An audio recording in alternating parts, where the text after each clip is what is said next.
Cuando pensamos en la historia del diluvio, lo primero que suele venir a la mente es el juicio, la devastación. Pero ¿qué pasa después? Génesis 8 nos cuenta una historia muy diferente. No trata sobre el final, sino sobre el primer día de un mundo completamente nuevo. Es en esencia la historia de un renacimiento. Y aquí está la clave, el cambio de perspectiva que lo redefine todo. No estamos mirando las ruinas de un mundo que fue, sino los cimientos de uno que va a ser. El foco de repente se desplaza del juicio a la promesa, de la destrucción a la renovación. Vamos a intentar imaginar la escena por un momento. Llevan meses flotando en el arca. Al mirar por cualquier lado, solo hay una extensión infinita de agua. No se ve tierra, no hay árboles, solo un silencio abrumador que lo cubre absolutamente todo. Y en medio de ese silencio, de esa quietud total, flota la pregunta que lo va a definir todo. ¿Esto es el final de todo? ¿O es justo aquí, en este punto, donde todo puede volver a empezar? El verdadero punto de inflexión en esta historia no es algo visual, como un trueno o un relámpago. Es algo mucho más sutil, algo que está escondido en el propio lenguaje del texto. Son 3 palabras hebreas clave que nos van a desvelar que no estamos viendo solo el fin de un diluvio, sino una auténtica recreación. Aquí está. Este es el verso que lo cambia todo. Después de meses de lo que parecía un silencio absoluto por parte de Dios, la narración da un giro de 180 grados con estas palabras. Pero, claro, ¿qué significa realmente que Dios se acordó? La palabra hebrea es zakar, y esto es fascinante, porque no quiere decir que Dios tuviera un lapsus de memoria, como si se le hubiera olvidado Noé. No. En la mentalidad bíblica, zakar es un verbo de acción. Significa que ha llegado el momento perfecto. Es la señal para que Dios ponga en marcha su plan de misericordia. Es sencillamente el momento de actuar.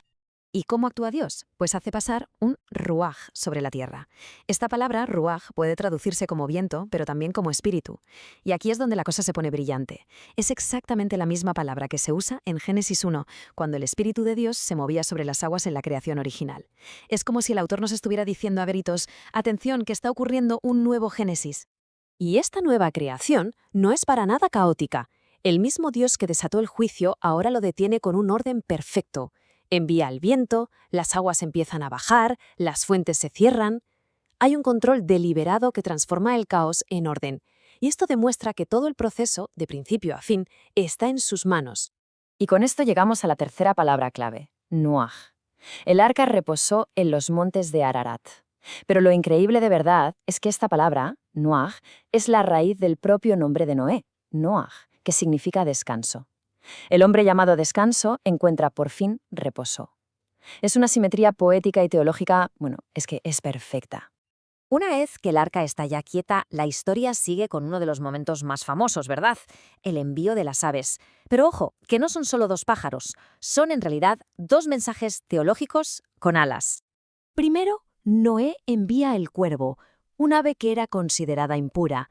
Va y viene, como un símbolo de que el juicio todavía no ha terminado del todo. Pero luego envía a la paloma, un símbolo de pureza y de paz. Y su regreso con esa rama de olivo es la señal que todos estaban esperando. La ira ha pasado. La tierra vuelve a ser un lugar habitable.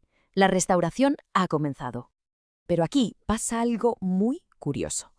A pesar de tener la prueba definitiva de la paloma, Noé no sale corriendo del arca. No. Espera pacientemente la orden directa de Dios. Y esto nos enseña algo fundamental sobre la fe. A veces, la prueba más grande no es aguantar la tormenta, sino tener la paciencia para esperar la señal de Dios antes de dar el siguiente paso. Y cuando por fin llega esa orden, la primera acción de Noé en este mundo renacido es profundamente reveladora. Define su carácter y establece una prioridad para todo lo que va a venir después. Vamos a pensar en esto un momento. Después de superar una crisis, un momento difícil de verdad, ¿cuál suele ser la primera reacción? ¿Buscar seguridad? ¿Comodidad? ¿Quizá celebrar? La elección de Noé es, como poco, sorprendente. Noé no se pone a construir un refugio. Tampoco sale a buscar comida. Lo primerísimo que hace al pisar tierra firme es construir un altar. De hecho, es el primer altar que se menciona en toda la Biblia. Su prioridad no era la supervivencia, era la comunión. Su primera respuesta a la salvación fue la adoración. Y aquí, el lenguaje del texto nos regala una última conexión que es sencillamente asombrosa. La Biblia dice que el sacrificio de Noé fue un olor grato para Dios. La expresión hebrea para esto es reaj nijoaj. ¿Y a qué no se imaginan de dónde viene? De la misma raíz, noaj, que significa reposo. El acto de adoración de Noé, de alguna manera, trae reposo a Dios. El círculo temático del capítulo se cierra a la perfección. Esta acción de adoración provoca una respuesta divina. Y no es solo que acepte el sacrificio, sino que da lugar a una promesa que va a resonar por el resto de la historia humana. Dios establece una promesa, un pacto. Y lo más impactante es la razón que da. No lo promete porque la humanidad haya mejorado de repente. Todo lo contrario. Lo hace precisamente a pesar de saber que el corazón humano sigue inclinado al mal.